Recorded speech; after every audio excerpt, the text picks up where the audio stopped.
Saya sempat tidak terlalu perhatian dengan masalah virus corona, kecuali yang berkaitan dengan masalah agama, khususnya tentang hadis seputar obatnya, doa dan zikir penangkalnya, serta beberapa tips duniawi untuk mencegahnya. Mungkin karena saat itu corona belum hadir di Indonesia. Beritanya masih sekitaran Cina. Isinya tentang perjuangan pemerintah dan tenaga medis melawan corona di sana. Itu tergambar dari foto wajah tenaga medis yang memerah bekas masker dan kacamata. Saya hanya sebatas mengerti betapa beratnya tugas mereka.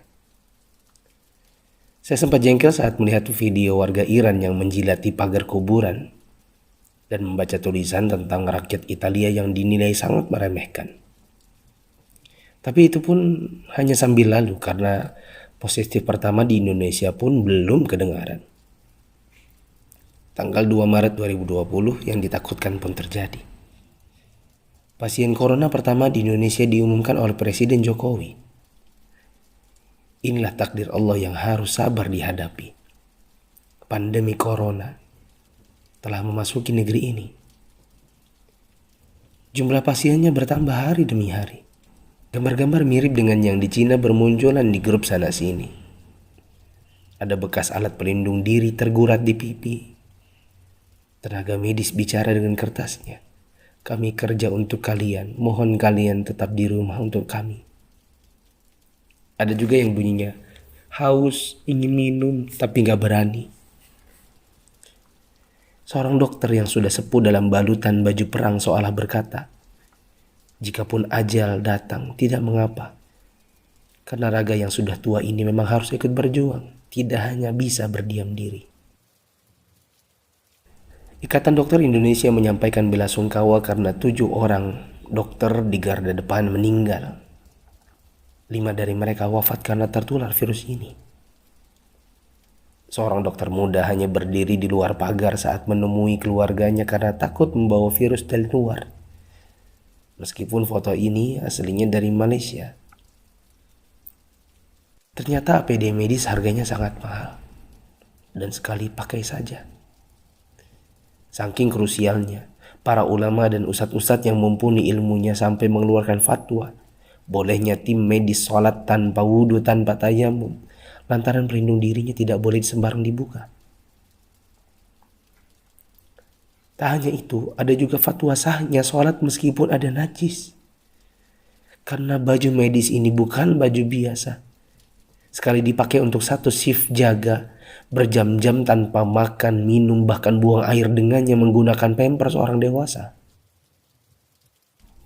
Bayangkan lagi jika dokter dan perawat wanitanya adalah ibu atau saudari kita yang sedang mengalami datang bulan.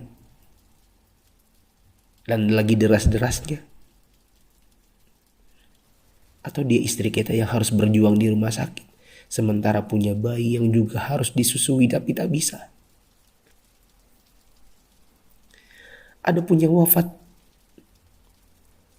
mayatnya tidak bisa dimandikan, bahkan tidak ditayamumkan seperti biasa. Hanya disolatkan dan dikubur bersama plastik membungkusnya. Melihat dan membaca berkali-kali, saya pun akhirnya bisa memahami dengan hati. COVID-19 ini bukan sakit biasa, dan tugas tenaga medis sangat berat terasa. Kalau bukan karena tidak ingin ditanya keluarga ada apa, saya banyak mengalirkan air mata. Untuk pasien positif corona dan keluarganya, sabar ya. Insya Allah sembuh tidak lama. Jika bersabar, kita dapat pahala. Di rumah dulu sampai negatif. Kasihan jika virus ini menular ke orang lain. Apalagi kepada yang punya penyakit penyerta dan lanjut usia. Untuk yang harus keluar dan tidak ada pilihan kedua, semoga Allah memberikan saya dan teman-teman keselamatan dan rezeki untuk keluarga. Jaga kesehatan ya. Usahakan jaga jarak dengan orang di sekitar kita. Kita tidak tahu siapa yang tertular, siapa yang sehat. Karena yang positif corona pun bisa jadi tidak merasa karena tidak ada gejala. Untuk yang masih abai dari solidaritas bersama, Saya ingin mengetuk pintu hati dan meminta waktu teman-teman sebentar saja. Yuk kita berpikir bersama. Jika teman-teman menggunakan media sosial atau punya kotak kaca media massa, teman-teman pasti sudah mendengar berbagai penjelasan wabah yang melanda. Pemerintah, dokter, para pakar sudah bicara, dari wawancara hingga rekaman video HP sederhana. Para ahli statistika mengemukakan data dengan tabel, grafik, dan semua media yang mereka punya. Teman-teman pun tinggal ketik halo di WA COVID-19 dan bertanya dengan input satu huruf saja. Jika data itu jelimet untuk dibaca, mungkin teman-teman bisa nonton versi kartunnya. Semua tenaga sudah dikerahkan oleh berbagai kalangan untuk membuka mata hati kita. Jika tidak ada waktu untuk membaca, meme korek api pun sudah tersebar di mana-mana. Sampai-sampai ada yang berpikir, mungkin kalau simulasi penularan virus corona ini pakai video game, barulah anak muda yang meremehkan corona akan mengerti dan percaya. Mereka pun membuatkan potongan video gamenya. Artinya, jika usaha seperti ini masih belum menyadarkan kita, entah dengan cara apa lagi. Apakah tongkrongan kita butuh ditembaki dengan gas air mata baru kita mau meninggalkannya? Pemerintah tidak minta uang dari kita.